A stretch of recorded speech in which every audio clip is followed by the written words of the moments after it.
Welcome to God's Grace in Real Estate, a storytelling podcast sharing stories of grace, faith, and the people who build our community. I'm Cindy Greene, and each week we sit down with real estate professionals, business owners, community heroes, and everyday people who have walked through the powerful seasons and experienced God's grace in real ways. These conversations are real, raw, and rooted in purpose. Whether you're building a business, rebuilding your life, or searching for hope, you'll find encouragement here. Let's step into the stories that remind us of God's goodness, even in the middle of real life. Today's conversation is with Stephanie Johnson, a woman who shows up at the intersection of faith, community, and rebuilding. Stephanie is a realtor and the president and founder of Rebuilding Hollers Foundation, and a steady presence in the North Carolina mountains during one of the hardest seasons that her community has ever faced. After Hurricane Helene devastated her region, Stephanie didn't just step up, she stayed. Her story reminds us that God is often working in the rubble, long before restoration looks recognizable, and that determination paired with faith can rebuild more than just structures. It can rebuild hope. All right. Hey, Stephanie, how are you doing today? Great, Cindy. How are you doing? I'm doing good. I am so grateful you are with us and joining us today on our God's Grace and Real Estate podcast. For those who may not know you yet, can you introduce yourself and share a little bit about the community that you serve? My name is Stephanie Johnson. I'm the founder of the Rebuilding Hollers Foundation, and we are located in Yancey and Mitchell County in Western North Carolina. Awesome. And how long have you lived up there? I've been here almost 16 years. Wow. Okay. Yeah, And then you also do real estate as well. So not just the Rebuilding Hollers, you're also a licensed real estate agent. that's correct. I'm a licensed realtor at Mountain Adventure Realty in Bakersville. Awesome. And that's your firm, correct? I just want to Yeah, make sure. my best friend and Okay. I, yeah. Yeah. Yay. That's so awesome. And how long have you been doing real estate? I have been selling real estate, I think almost 14 years. Wow. Yeah. Oh, so you're ahead of me. You got your license before me. Nice. Yeah, Okay. yeah. I think 14 years. yeah. Awesome. Yeah. And so what made you get into real estate?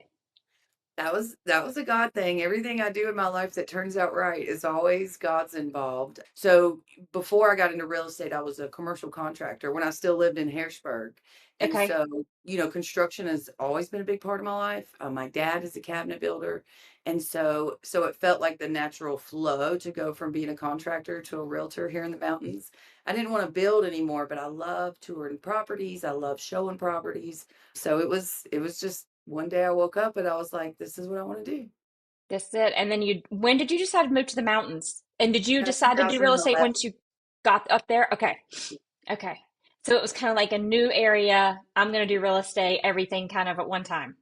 Yeah, well, no, so we got here in 2011 and I decided because I was a contractor when I got here and I thought, Okay. I don't want to work for myself anymore. So I went and I was a banker. So so I worked for a local bank for about a year and a half. And then 9 to 5 is not my jam at all at Yeah. any level. But it was wonderful. I learned so much, met so many people. And then after that is when I got into real estate. So then it went from construction knowledge, banking knowledge, then real estate.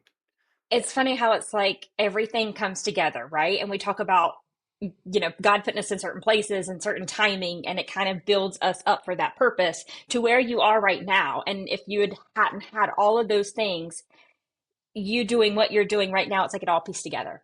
Yeah, that's exactly Yeah. how it works. And then Yeah. that is also how it all evolved into Rebuilding Hollers Yeah. because I love this community so much. I've been a realtor here for I think it's 12 years, 14 years, I don't know.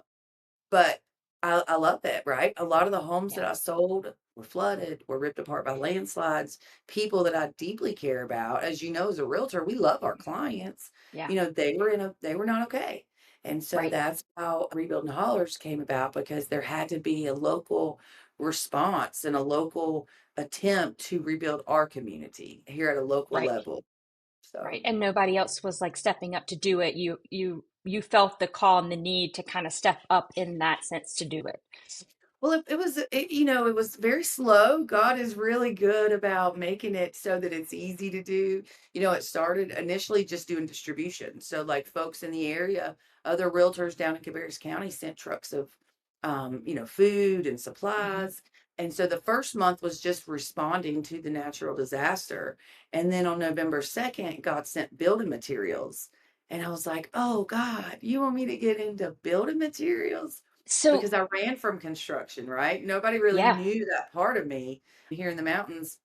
And then 4 hours later, after I said that, 100 doors showed up.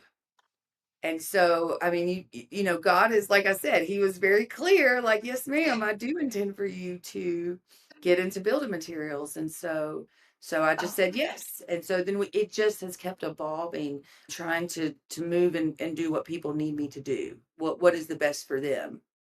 right. So I want to back up for 1 minute and kind of paint the timeline and the picture for people as far as like when after Helene happened, I mean, we watched you set up in a Rose parking lot, right? It was like a old supermarket parking lot, and you organized this for people to come up there, drop things off. Tell us a little bit about that. Tell us about how that impacted you and impacted the community.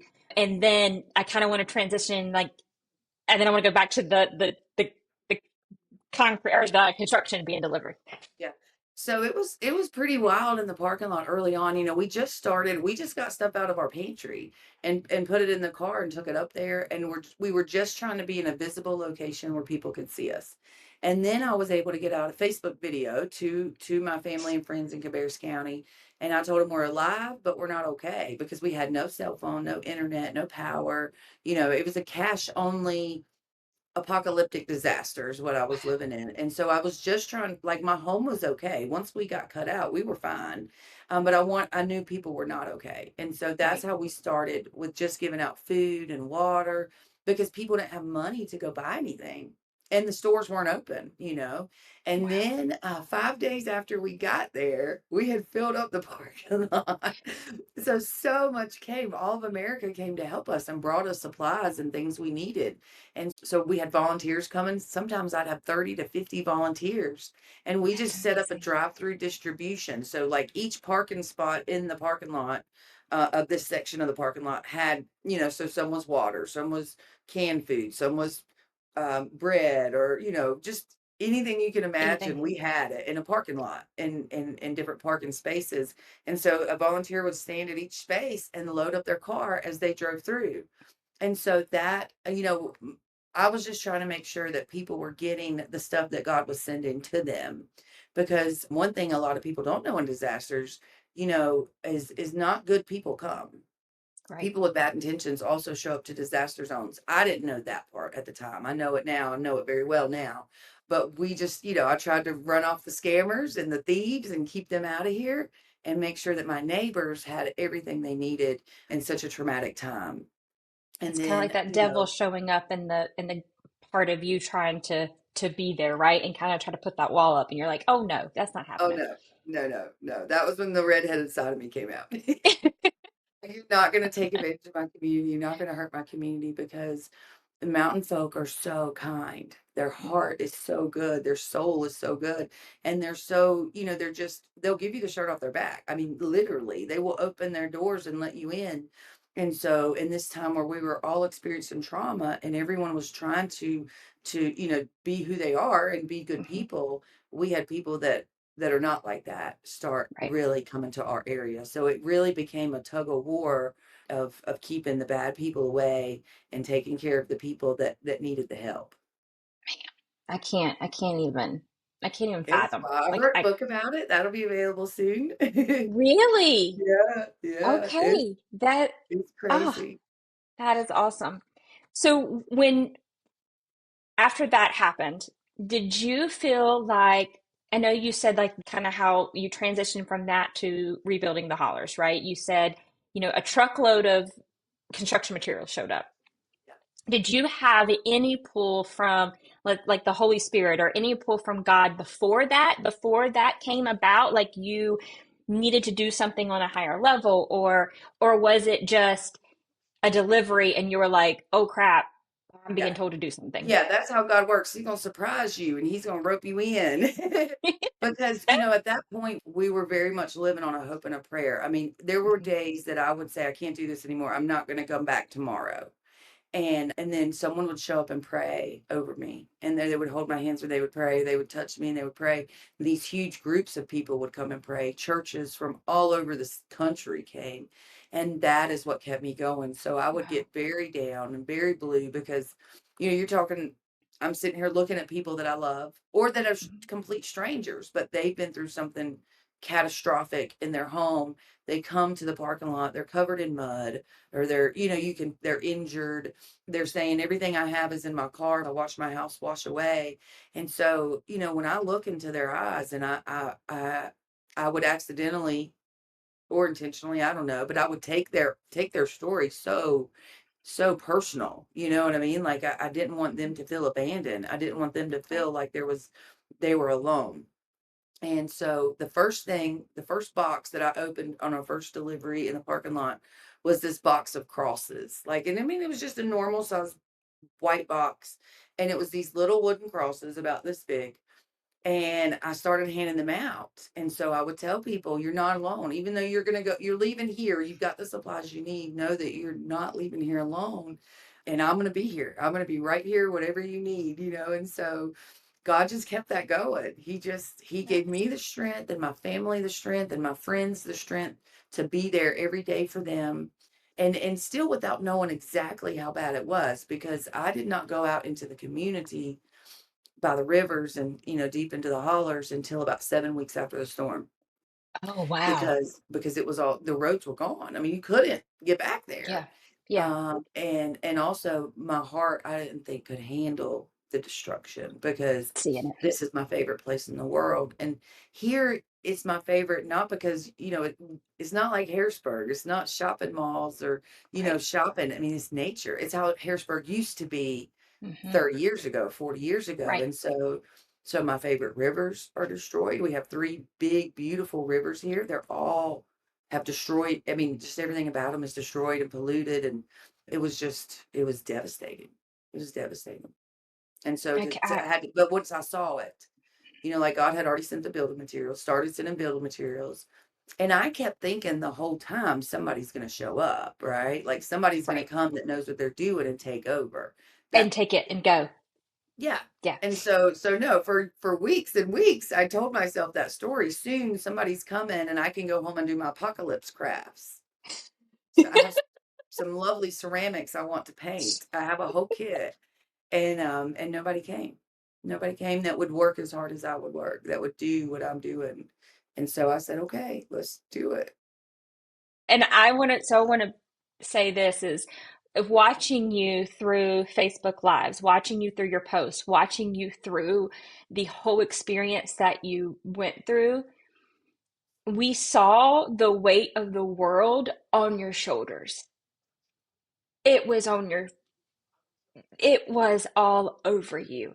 You carried not only yourself, your family, you carried your community, you had a business, you had all of these things, and you held it together like a damn rock star. And I know it was God, like you said, it was God's grace who held you together and the people praying over you. Because there's probably so many times, like you said, I just wanted to walk away because I wanted to take care of myself. And I wasn't sure, I'm sure you thought, how do I take care of all of this? Right. But knowing, I mean, Stephanie, your strength was undeniable. Like, I looked at you and I would say every day, you were just an amazing woman. And the strength that you have, most of us It's have like nothing. a It's teeny, God. It's 100%. It is. It really is. Because I know, he gives me the strength to get out of the bed, to face another day. We were starving. We were hungry. yeah, We were not okay. We were working so hard that physically we were exhausted. But then, like magic, someone would literally come and touch me and pray, and it would fill me back up. that's There's no amazing. other way to say that other than Yeah, it just everything I needed showed back up and we were ready to go again. Like I've seen angels. I've seen it. I felt it. you give me So goosebumps. That's just, yeah. sometimes it's just good in a disaster like that, in a terrible disaster, right? And the, like you said, just apocalypse, like something It that was, you it was wouldn't even awesome. think about, It's right? like a war zone. I've had Like military worse. professionals say it's worse than any war zone they've ever been in. But to know that the grace of God was right there holding you and holding your community the whole time, That, like you said, you're not alone. Here's your cross. You're not alone. He's still doing it. I mean, Yeah, it's so powerful. It's so real. Like people have to know how real God is. It's so real. that's amazing. So let's talk a little bit about the Rebuilding the Hollers and exactly what you guys have done, what you've accomplished so far. And I've seen a little bit as far as like how the communities kind of came together. I've seen high school students helping. Tell us a little bit about the whole process and how that's going. So it's been amazing. You know, it started, we were still in the parking lot and I had started selling the shirts and the hoodies because God sent us a print shop that closed down in Cabarrus County. So we had, and this is actually one of the original hoodies. So he sent me Really? like 400 hoodies and like 1,000 t-shirts. So I started putting this logo on them and selling them. So the first $10,000 we raised, I went to the local lumber yard and I said, I know this sounds crazy, but I need to spend this money buying people the building materials they need because not everything comes in on the trucks as a Right. donation. And I said, I want to start a gift certificate program. So they said, okay, they let me put that $10,000 in escrow account. And then I would write out gift certificates. The people would tell me what they would need. I'd call up there and get a price and I'd write them a gift certificate. And that's how I started getting them the building materials. So it started with building materials. Okay. And then I met Jeremy Dotz and Jim Swain, who are the Jim is the director of the nonprofit that manages the construction technology program, and Jeremy Dotz is the instructor at the high school. And so they have this incredible 10,000 square foot facility where they can build small homes and anything, they can build anything in this facility. And so Jeremy wanted desperately to use his program to help the community and to start building houses, but they didn't have the funding. So all of their material they have a nonprofit that manages the program and it raises money for them to buy the building materials to do the building. And so when they first approached me, they said, "Well, can we build you tractor sheds?" You know, that's when the tractor shed, they were saying they're tiny houses, but ultimately they're tractor sheds, right? Okay. He said, "Can we build you tractor sheds?" And I said, "But don't y'all build tiny houses?" And he said, "Well, yeah." I said, "Then let's build It's houses." still the, yeah, Yeah. let's And he go said, "But all Steph, in. we don't have the money. We can't get the funding. We've been to everybody to ask for money to build these houses." And I said, "Don't worry about the funding. I'll find the money. You start building." And so my next $10,000 that we raised with the shirts went to buying the building materials for that first house. And that first house ended up being Project 118, and she is fully moved into her house. We finished it. Really? We set it on its foundation September 16th this year, and we finished it. She moved in right at Christmas. So Wow. yeah, it's incredible. And so that's our program with the high school. They're building Project 510 right now, and that will be set next month. Okay. But in all that process, then we started having people come to us that were like elderly or just not sure of the construction process, and they needed more guidance. They needed more help. And so although I wasn't exactly thinking that was the way God was going to have me go, I couldn't sit there and abandon them when I knew they needed my help, you know? Right. So, Right. so we had some scammers come in and promise people the world and say, well, if you'll spend your money buying, spend your Oh, FEMA money and buy this block, we'll build you a foundation. Well, they brought in volunteers to build the foundation. And unfortunately, they didn't know what they were doing. You know, it's not hmm. not just anybody can build a house Right. or lay block or anything. And so I had to immediately shift a little bit, and then I that's when I started with my block mason, he had just moved in his home because his house was destroyed, so he built a new home. And so up until about June last year, we were just buying build materials. That's all we were doing. And then we started hiring locally. And we Okay. started my first two people that I hired had lost their homes completely. So they were in the process of building their house, but also needing to work and make money. Hmm. Right. And so that was my block mason and my general contractor. And so then we started rocking houses, building houses. And so we've had five houses and like 10 businesses that we've gotten completely reopened. There people move back in their houses, the businesses are open. And That's then amazing. right now I've got 17 full rebuilds in progress. Yeah, Wow. it's That's amazing. amazing. And then And some of them, how, like I said, wow. some of them need my help on a daily basis. So some of them I'm Okay. very involved in. Some of them the homeowner can manage it very well, and then I'm just paying the invoices and buying the material. So I do both. Wow. Yeah. And how God orchestrates all of that and how he set up and again how we talked about at the beginning, right? Like even going from how you begin in construction to banking to this, right? All of Yeah. that came right down to this purpose. Yes, yes. And even I went to school for construction management.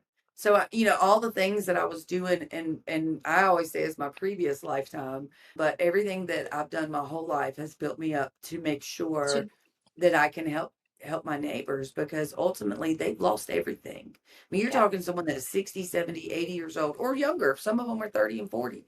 Everything they've been working for is gone. And insurance is a joke and FEMA is a joke and the state is a joke and I mean literally when I tell you I know a lot of people are seeing on the news, oh, this money's released, a billion here, a billion there. We're not they're seeing not getting it. it. My Right, neighbors aren't seeing it. The state may be seeing it. I don't know what they're doing with their money, but we're not seeing it here. right.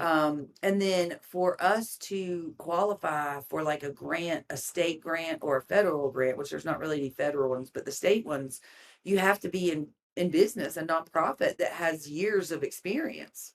And we're brand Mm, new. So we don't qualify for any of the state money.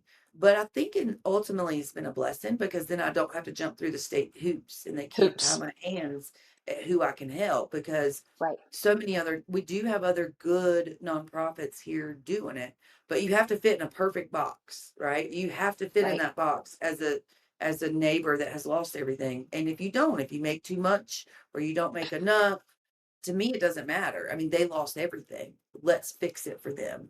Let's get them yeah. back home where they want to be. And so we've had a lot of people say, like, you shouldn't build their house back there. Well, their house was 120 years old and stood there for 120 For 120 years. years.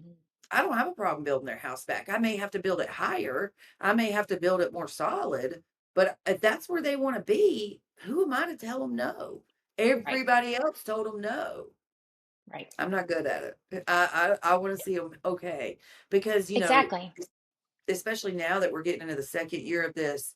I talked to a doctor, like a psychiatrist doctor, and she said the year two is worse than year one. And I'm like, oh God, I'm not, so I have to keep working so hard to raise money to keep building for people because I don't want to lose them. I don't want them to give up hope.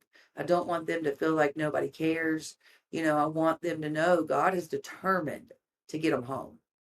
And I can see that, like if you think of it like as I guess, a mental standpoint, right? The first year you're probably in go mode and like trying to fix it and try to figure it all out and research and your adrenaline almost, right? To try to just deal with it. And then Feeling everything like, kind of get fight or flight, right? And then it kind of gets quiet that probably year two and that's probably like, it makes sense, right. why it Like would they can only be live in these conditions so long.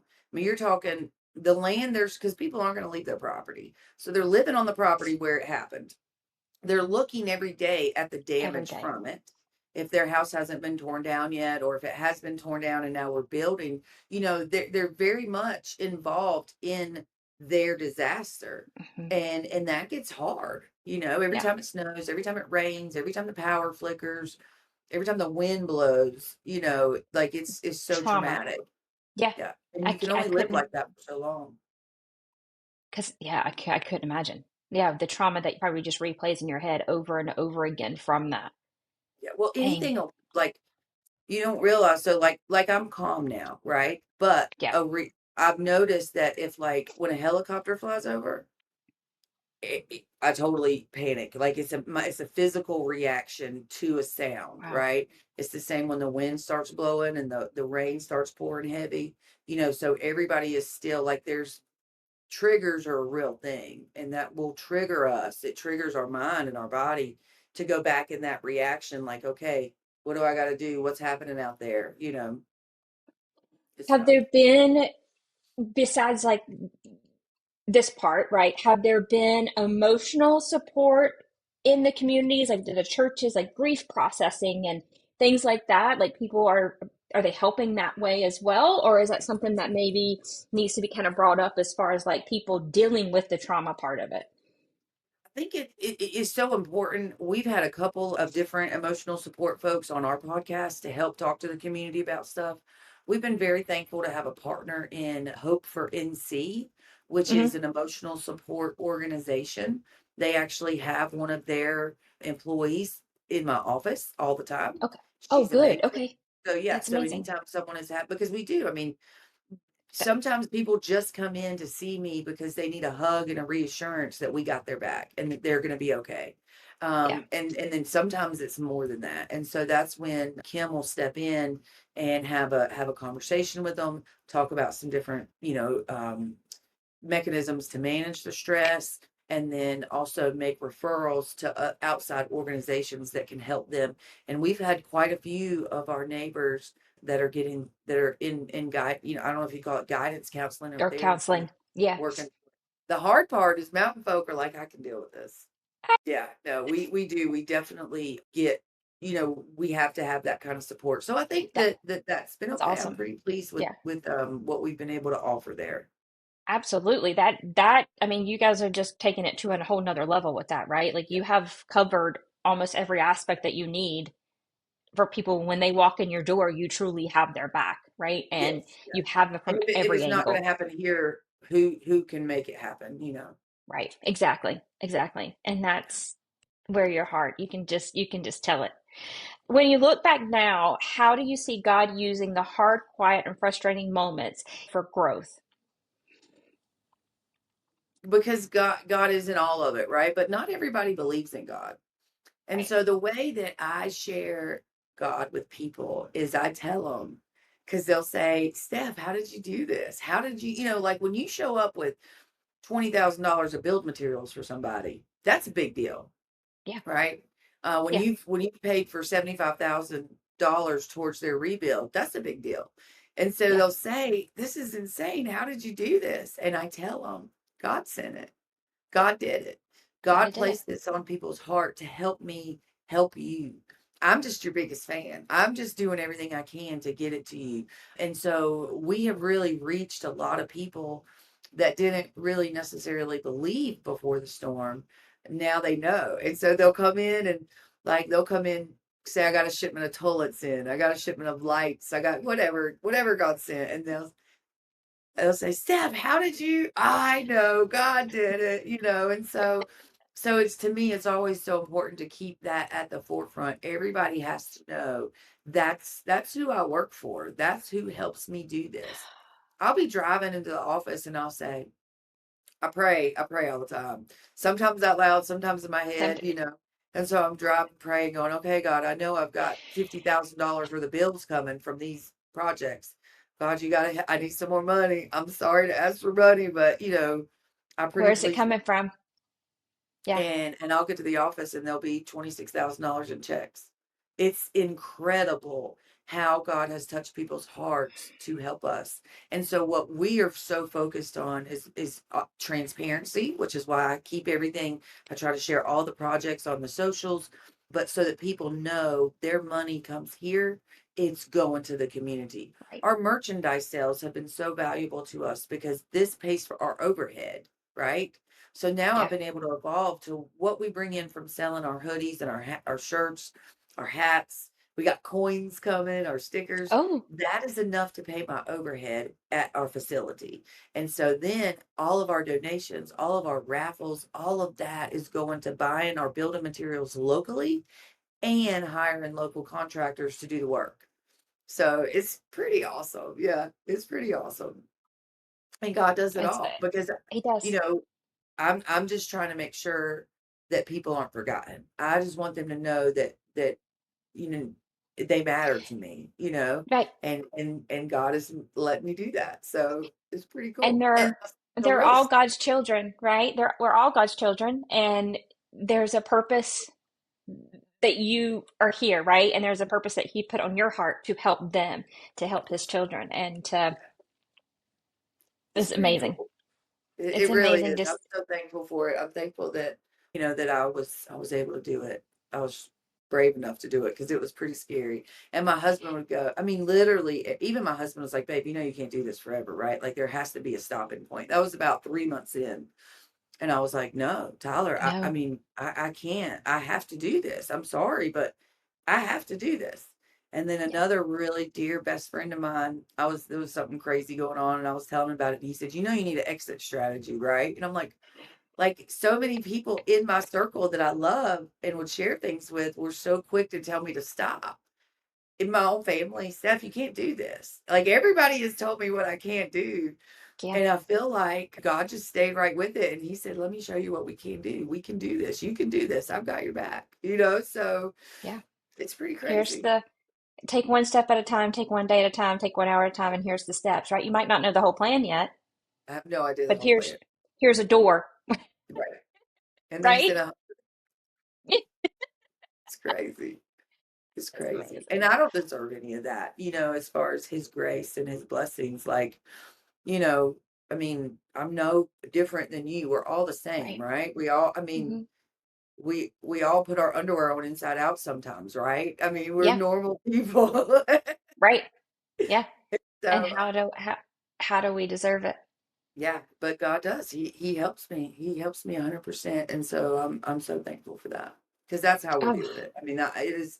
You know, I'll have a dream about it, and then I'll wake up and I'm like, oh, okay, and then we do it. You know, I mean, it's really I was meant for me. wondering, I was gonna ask if you have dreams or nudges with the Holy Spirit as far as like in your body, or because I'll have those moments between 3 and 5 a.m. where it's either a dream or something will wake me straight up and I'm like, oh, let me write that down, or oh, that Yeah, okay. yeah, Yeah. that's how I see our most recent logo that we're getting ready to, our new merch release is a different design and I envisioned it in the middle of the night. I woke up and I was like, okay, I see it, you know, and then the same with the raffle that we have going right now. I'm real excited about that. It is a brand new 2025 Kawasaki T-Rex, Wow. two-seater side by side. It's amazing. And we're raffling off tickets. They're $20 a piece, Okay. or you can get buy five get one free, so you get six for 100, and that's a really great deal. And Yeah. we'll pull the ticket March 20th live on our podcast, you know, and Okay. so the $20 ticket, it gives someone a chance to win an incredible brand new off the showroom floor side by side, but it helps me keep building people's homes, keep buying those materials, keep paying those contractors to build us. And that's a big deal, you know, Yeah. because I still have a lot of neighbors living in campers. They're not okay. You know, Right. I have one of mine is still living in a camper with a generator. Oh, And it's wow. tough. You know, we got so Wow. many people living in very tough situations right now, and I just want to get them home. But it's expensive, you know, so I It have to is. keep raising the money. I have to Right. keep moving and thinking of different ways to bring in real money, like, Right. you know, big And money. hopefully, and we'll definitely we'll get this out. And if people would like to donate or people want to help, how's the best way for them to do that now? So if anybody would like to help us, we have our website is rebuildinghollers.org. On the website, we have our merch store, so you can go in and get gear. We got the t-shirts, hoodies, hats, even one hat glows in the dark, which I love, child of the 80s. We have bags, earrings. We'll have our challenge coins. And then we also, right now, we're doing the raffle for the 2025 Kawasaki T-Rex side by side. So you can find everything online. People are always, if a church or a group of volunteers want to see come up, I would love showing Okay. people around the mountains and showing Oh, them all of our awesome. Okay. projects. Yeah, they can Okay. follow us online. We're on Facebook at Rebuilding Hollers, and I try to keep everybody up to date on our projects and how Hmm. they're moving along and stuff like that. So even as something as simple as sharing our story, that's a big deal. Awesome. Well, we definitely will be doing that. Stephanie, thank you so much for joining us on God's Grace in Real Estate today. It has been a pleasure, and you surely are a gift from God, and you just you amaze me, woman. That's all I can say. You I'm very amaze me. thankful, and So God does it. God is He's real. He's real. 100%. And your story tells it all. if this story encouraged you, please share it with someone who needs a reminder of God's grace. Don't forget to subscribe, leave a review, and connect with our community for more stories of faith, purpose, and the people who build our community. Until next time, may grace cover your steps, your home, and your journey.